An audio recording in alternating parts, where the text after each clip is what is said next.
برادر صدا هست؟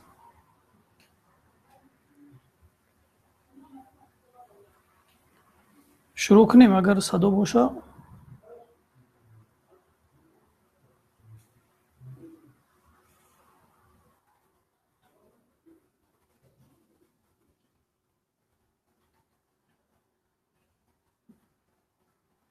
صدا هست؟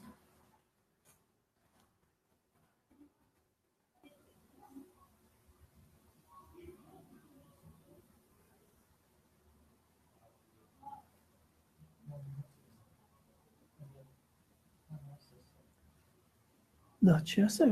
پخش میشه. اگر صدا باشه شروع کنیم. اگر برادر رو خبر کنه.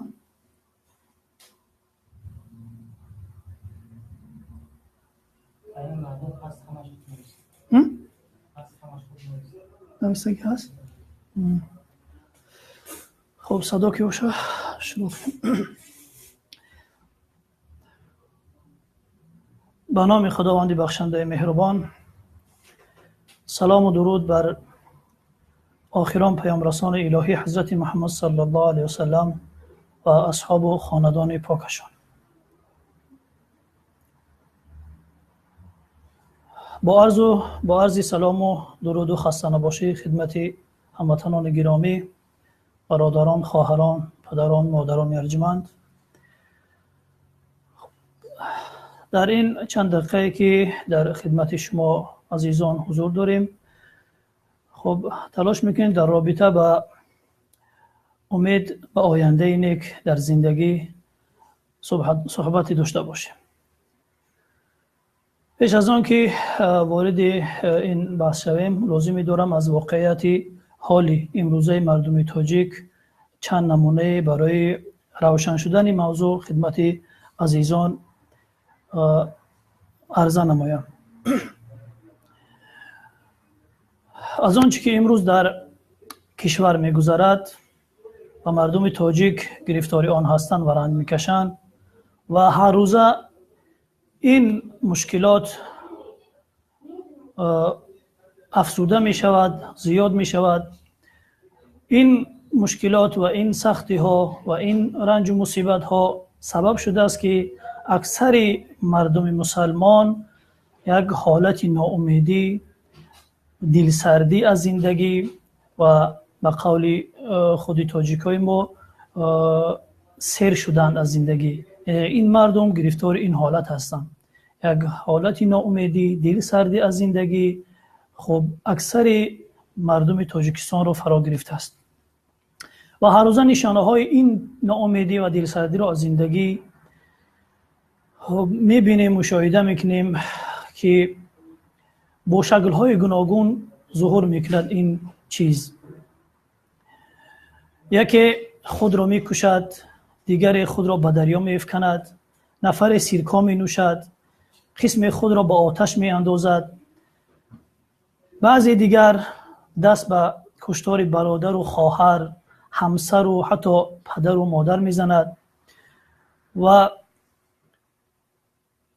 قسمی دیگر خواسته و ناخواسته خانه و کاشانه خود را ترک میکنند و از وطن بیرون میشوند و به مهاجرت میپیوندند و یک قسم زیادی از شهروندان کشور ما سالهاست که در غریبی، خوار و زار، در حالت سختی در کشورهای بیگانه زیر تحقیر اون مردم خب کار و فعالیت میکنن به خاطر به دست آوردن یک لقمه نان برای خود و برای فرزندان و خانواده خود. این هم بیانگر آن است که امروز مردم تاجیکستان گرفتار یک حالت ناگواری هستند و به قول تاجیکای ما از زندگی که دارن سیر شدن. خب پس چرا؟ سوال اینجاست که مردم ما گرفتار این مصیبت و سختی ها شدن. سببگار این همه بدبختی، سببگار این همه مصیبت کی هست؟ چرا حکومت کشور و این همه مصیبت و مشکلاتی که بالای مردم آمده است بی‌توجهی میکند و این همه مشکلات بسندگی نمیکند بالای مردم و این همه سختی ها بالای مردم بسندگی نمیکند، بعد حکومت کشور خوب دانسته و نادانسته تلاش میکند این شهروندان را، مردم تاجیک را گرفتار دیگر مصیبت هایی کند و اونها را برای جهانیان همچون اکستریمیست و تروریست هر روزه دارد در منبرهای جهانی معرفی میکند. خب عامل ها و سبب های این همه بدبختی که امروز ملت ما، مردم ما گرفتار شدن در چیست؟ از نگاه بنده این همه مصیبت و مشکلاتی که امروز مردم ما گرفتار هستند خب دو علت دارد. یکی علت اصلی و اساسی و عامل دیگر یا علت دیگر که کمک کننده این عامل اولین است می باشد. عامل اول و اصلی از نظر بنده این خود حکومت و این رژیم دیکتاتوری و خودکامه است که مردم را به این روز آورده رسانیده است. چون طبیعت حکومت های دیکتاتوری همین است که به هر راه و وسیله میخواهند مردم را در یک حالت ترس و وحشت، در یک حالت نگرانی، در مشکلات نگاه بدارند تا اینکه مردم نتوانند از حقوقهای خود صحبت کنند. اگر هم کسی جرأت پیدا کرد و از حقوق خود خب چیزی طلب کرد و در مقابل این ظلم و ستم ایستاد، حتما در مقابل اون این گونه رژیم ها خب می ایستند و اینها را با هر راه و وسیله از بین می بردارند و این نمود حکومت ها همیشه تلاش میکنند برای مردم و شهروندان خود یک دشمن خیالی بسازند، خواه از خارج و خواه از داخل، که اکثرا این کار را حکومت های خودکامه از داخل خود مردم میسازند تا اینکه هر وقت مردم بخواهند در مورد حقوق های خود صحبت کنند، حکومت در حال این دشمن خیالی را بر رخ آنها میکشد و میگوید اگر شما به این کارها دست بزنید و ما را مشغول خود کنید، این دشمن شما را هلاک میکند. و خب خلاصه همه وقت تلاش میکند یک دشمن خیالی را در مقابل این مردم بیچاره بسازد و هرگاه که مردم خواستن چیزی بگویند در مقابل این حکومت ها، حتما این دشمن خیالی را بر رخ آنها میکشد و آنها را از آن ترس میدهد. عامل دوم این خود مردم هستند، خود شهروندان هستند که با خاموشی و سکوت در مقابل چنین حکومت ها که از ابتدا تلاش نمیکنند در مقابل اینها بایستند، برای این گونه حکومت ها کمک میکنند و آنها جرأت پیدا میکنند که از ظلم و ستم خود را بالای مردم زیادتر کنند. باید گفته باشیم که چنین حکومت ها، چنین رژیم ها، مردم هرچی اگر در مقابل اینها تسلیم شوند و از خود ضعف و سستی نشان بدهند، این حکومت ها، این نوع رژیم ها بر ظلم و ستم خود می افزایند و ذره هم عقب نشینی نمی کنند. اینو باید هر یک شهروند و هر یک مردم مسلمان بداند. خب این بود عامل ها و سبب هایی که امروز مردم ما گرفتار این همه مشکلات و بدبختی ها شده هستند.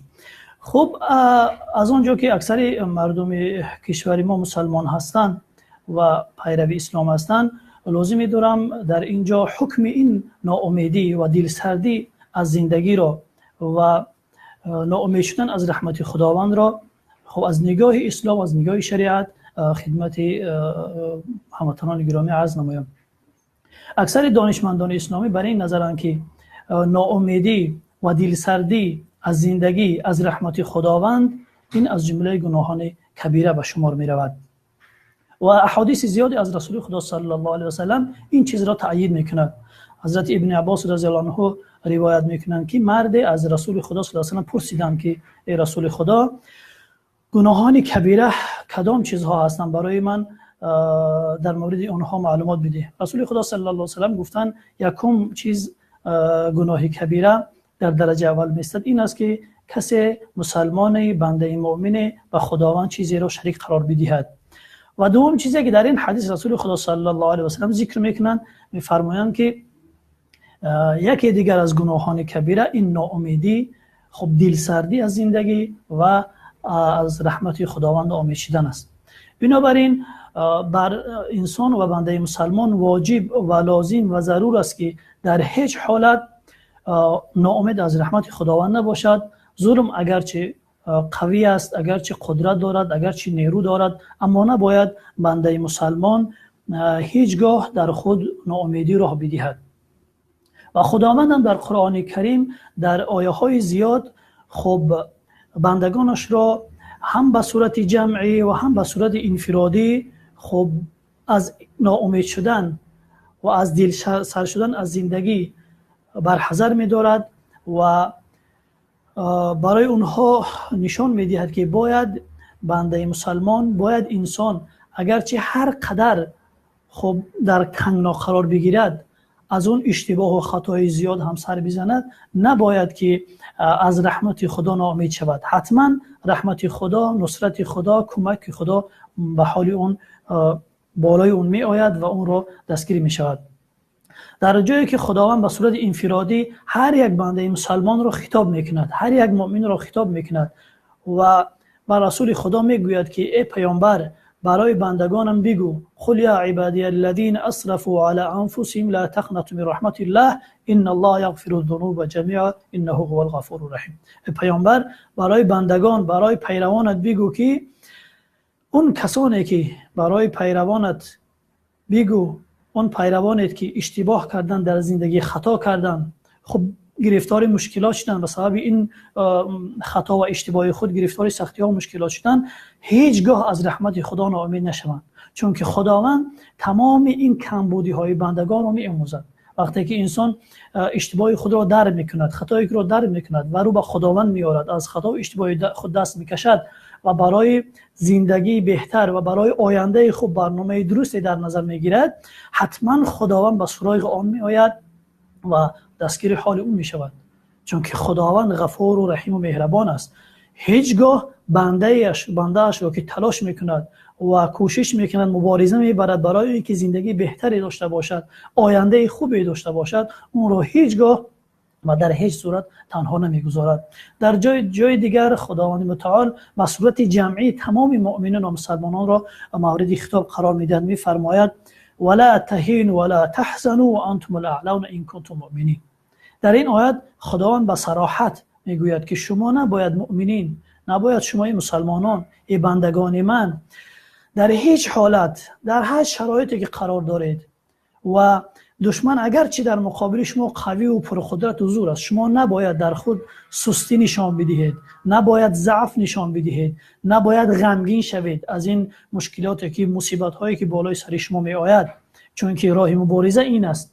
امروزه می بینیم که چقدر مصیبت و مشکلات، چقدر سختی ها بالای مبارزین، بالای کسانی که تلاش میکنن عدالت، برابری، آزادی در جامعه پیاده شود، چقدر مشکلات بالای اینها است، بالای خانواده های اینها است که هر روز ما در شبکه اجتماعی این را مشاهده میکنیم.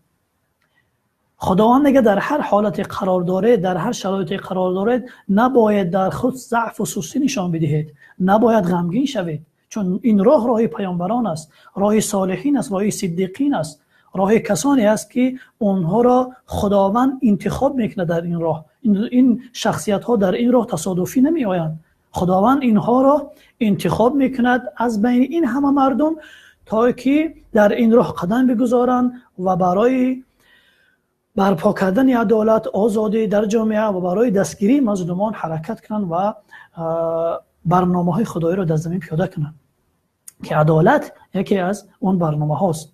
شما هیچگاه سست نشوید، ضعیف نشوید، خب غمگین نشوید، چون که شما حتما پیروز میشوید اگر مؤمن واقعی هستید. اگر مؤمن واقعی هستید، با اون هدف و با اون راه و روشی که در پیش گرفته هستید ایمان دارید، باوری دارید و برنامه درست در پیش گرفتید و بر اساس برنامه و چارچوب معین مشخص درست حرکت میکنید و میخواهید که عدالت و آزادی در جامعه پیاده شود، میخواهید که حق مظلومان از ظالمین ستانیده شود، خداوند حتما شما را کمک خواهد کرد. برای این خاطر نباید هیچ یک نفری که در این راه قدم میگذارد، اگرچه این راه سختی های زیاد دارد، چون که در حدیث های زیاد دارن که پیامبر صلی الله علیه و سلم از امت های قبلی روایت میکنن که چقدر سختی ها میدن در این راه ها، اما از این راه نمیگشتن. از خود پیامبر صلی الله علیه و سلم و اصحاب پیامبر هم روایت های هست، قصه های زیاد در این مورد هست که ان شاء الله در صحبت های آینده اطراف اینا صحبت خواهیم کرد.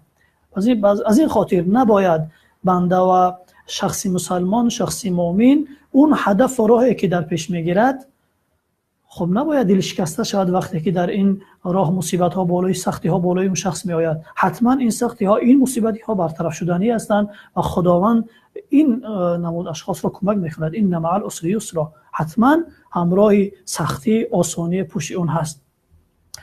این دستورات خداوندی است در مورد اینکه نباید بنده مؤمن خب از زندگی دلسرد شود، از آینده خوب ناامید شود، چون که ناامید شدن از رحمت خداوند چگونه گفتیم از جمله گناهان کبیره است و بنده مؤمن شایسته نیست که این ناامیدی و این دلسردی را در خود جای بدهد.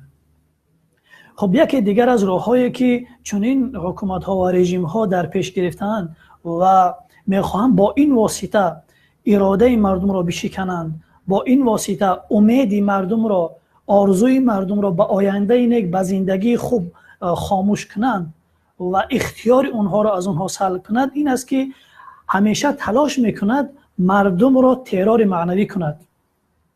مردم و ملتی را که بالای اونها رهبری دارد همه وقت تلاش کوشش میکند که ترور معنوی در این بالای این مردم انجام بدهد. یکی از راه و وسیله های چنین رژیم های خودکامه و دیکتاتوری این است که تلاش میکند با واسطه رسانه هایی که در اختیار دارد، با واسطه قدرت و نیرویی که در اختیار دارد، همه وقت باطل را، اون خودکامگی، ظلم و ستمی که انجام میدهد، اون کار خود را برای مردم خوب جلوه و نمایش بگذارد که کار خوب انجام دادم و اون را بالای حق و عدالت غالب بگرداند. و انسان‌های مصلح و انسان‌های مبارز و انسان‌های حق تلاش و عدالت‌خواه را همیشه تلاش میکند با واسطه این ابزارهایی که در اختیار دارد، با واسطه این رسانه‌هایی که در اختیار دارد، کوشش و تلاش میکند همه وقت انسان‌های مصلح، مبارز و عدالت‌خواه، انسان‌های خوب را مجرم، جنایتکار، خوب، انسان‌های ناخوب برای مردم معرفی کند. این یکی از دیگر راه‌هایی هست که به این واسطه چنین رژیم‌ها، چنین خب قدرت‌ها می‌خواهند که امید مردم را خاموش کنند و تمام اختیارات اونها را از اونها سلب کنند که نمونه‌های زیادی از این مورد میتونیم که برای مثال بیاریم. از جمله این نمونه‌ها همین است که نوارهایی که امروزه از جانب این حکومت با زور، با فشار از خانواده‌ها گرفته می‌شود و در مقابل خویش و تبار آنها گذاشته می‌شود. آیا یگان کسی یا هر نفری که وقت این نوارها را می‌بیند و مشاهده می‌کند درک می‌کند که این چیزی ساخته است، کسی این را باور نمی‌کند مگر اون نفری که تماما عقل و خرد خود را از دست داده باشد. چون همگان می‌دانیم که شرایط امروزه تاجیکستان در کدام سطح است و خصوصا این نفرانی که خویش تبار اونها در خارج هستند و مبارز هستند در کدام شرایط قرار دارند. اینها از کجا چنین اینترنتی وافر پیدا میکنند در تاجیکستان که میدونیم مثلا اینترنت چقدر سخت است. اینترنت پیدا میکنند، این اسباب را پیدا میکنند و ثبت میکنند و در 10 دقیقه 20 دقیقه و در اختیار شبکه ها میگذارند. این را کی باور میکند؟ این حتما معلوم است که بالای این مردم چیکار میکنند. تمام این همه مردم را با این طریق میخواهند ترور کنند، معنویات اونها را از بین برند. یا که مثلا دیگر قانون ها و قرارهایی که در امروزه در تاجیکستان قبول می شود، همه اینها هدف از همه چنین قانون ها این است که همین امیدی که مردم دارند اون را خاموش کنند و تمام اختیارات اونها را سلب کنند. وقتی انسان امیدش رو از دست می‌دهد، آرزویش رو از دست می‌دهد، خب از زندگی دل سر می‌شود، دیگر اون اراده ندارد، اراده خود رو از دست می‌دهد. وقتی که اراده خود رو از دست می‌دهد، اختیارش از او سلب می‌شود، تبدیل می‌شود به یک موجودی بدون اراده و بدون اختیار. یعنی از انسانیت او میرود پایان. اون انسانیت، اون شرافت و عزتی که خداوند برای یک انسان داده است، اون رو از دست می‌دهد. اون چیزی که انسان رو خلیفه سبب شده است که خداوند خلیفه در روی زمین تعیین کند و اون را مکلف قرار بدهد، همین اختیار داشتن انسان است. که خداوند در قرآن میفرماید که ما این امانت را بر تمام کوه و زمین و بر همه عرض پیشنهاد کردیم، همه رو گرداندن بجز انسان. اون امانت چی است؟ همون اختیار داشتن انسان است. اما چنین حکومت ها، چنین رژیم ها همه وقت تلاش میکنن که اختیار انسان را از او سلب کنن. چگونه که امروز در تاجیکستان مشاهده میکنیم، حتی شهروند تاجیکستان اجازه ندارد که کسی را دوست بدارد و دوستداری خود را ظاهر کند که من فلانی را دوست میدارم. حتی اجازه ندارد برادر، پدر، خواهر خود را دوست بدارد. حتی اجازه ندارد با پدر و برادر خود صحبت کند. حتی اجازه ندارد با دوست خود در یک جا عکس بگیرد، عکس برداری کند. حتی اجازه ندارد زیر یک شعاری که برای او معقول است، زیر یک مقاله که برای او معقول است، خب لایک بگذارد. این همه نشانه این است که تمام اختیارات مردم ما دارد سلب می شود. یا که چند روز پیش در اخبار خواندیم قرار قبول کردن در کشور ما که شما حق ندارید دیگر بام‌های خانه‌های خود را شیفرپوش کنید، بلکه باید شیفرها را از بین برید و با تونوکه سبز و سرخ اونها را بالا پوشی کنید. ببینید تا چه حد مردم ما در کدام وضعیت قرار دارند که تمام اختیارات اونها باید سلب شود. اونها باید به مثل یک موجود بی اراده و بی اختیار باشند و هر کاری که میخواهند اون رهبران و این حکومت دیکتاتوری انجام میدهد، کسی در مقابل اونها چیزی گفته نتواند. این از هدف و مقصد اونها از این همه خب قرارها، این همه قانونها و این همه فشارها بالای مردم که اختیاری مردم از اونها سلب شود و چیزی برای گفتن نداشته باشند. اما باید دانسته باشیم که این در طول تاریخ زیاد بودن چنین رژیم ها و با چنین مقصد ها و با چنین هدف ها این کارها را انجام دادن. اما خداوند میگوید در هر دور و زمان هستند نفرانی که در مقابل اینها می ایستند. اگر مردم خاموش نایستند و در مقابل اینها بیستند و تلاش کنند و با برنامه درست حرکت کنند، خداوند حتما اونها را کمک میکند. در تاریخ این چیز ثابت شده است. فرعون چقدر قدرت داشت، قدر نیرو داشت، وقتی که حضرت موسی در مقابل اون ایستاد با حضرت هارون دو نفر، حتی اصلا فرعون اونها را در هیچ حساب نمیکرد، جادوگر و چیزهای برای اونها لقب میداد و دستور اخراج اونها را از شهر برآورد. این در طول تاریخ این قصه‌ها زیاد هستند. اما خداوند میگوید وقتی که مردم اراده قوی داشته باشند، وقتی که مردم با برنامه درست در مقابل این ناعدالتی ها بیستند و بخواهند که عدالت در جامعه پیاده شود و دست مظلومین را بگیرند، حتما دعای مظلومین حضرت همراه اونهاست و خداوند حتما اونها را کمک میکنه، اگرچه نفرهای اندک هم باشند. در آیه های زیاد خداوند به این چیز اشاره میکند، اگرچه نفر اندک هم باشن، کم هم باشن، اما اگر متحد با هم دنبال یک هدف با برنامه تلاش کنن، حرکت کنن، حتما خداوند اون جامعه را پیروز خواهد کرد، اون جامعه را به عدالت خواهد رساند و مظلومین را از دست چنین رژیم ها خلاص خواهد کرد. ان شاء الله در برنامه های آینده اگر فرصت داشته باشین در این مورد صحبت میکنیم. چون در حدیث پیامبر صلی الله علیه و آله دونیم وقتی که پیامبر صلی الله علیه و آله در خب مکه مکرمه به خاطر برپا کردن عدالت در مقابل آن دیکتاتورها و رهبران و رئیسان ظالم اون وقت ایستاد، چقدر ظلم و ستم بالای اونها قرار گرفت. یکی از صحابگان پیامبر که مورد اذیت و آزار مشرکین قرار گرفته بود، به نزد پیامبر اومد شکایت کرد تا کجا این همه مصیبت و این همه سختی بالای ما، آیا نمی شود از خداوند بخواهی که این همه مصیبت و مشکلی را از ما دور کند؟ اما پیامبر در جواب چی گفت؟ در جواب گفت حتما نصرت خداوند می آید، اما شما دارید خب عجله میکنید، شما دارید شتاب میکنید. به خاطر نصرت خداوند آمدن، به خاطر که کمک خداوند آمدن، باید سر اول برنامه درست، یک برنامه موفق گیرید و در برای رسیدن به اون تلاش و کوشش کرد، چون که این را خداوند بر دوش ما گذاشته است، بر دوش بندگان گذاشته است تا اینکه در جامعه، در دنیا، در روی زمین عدالت را جاری کند.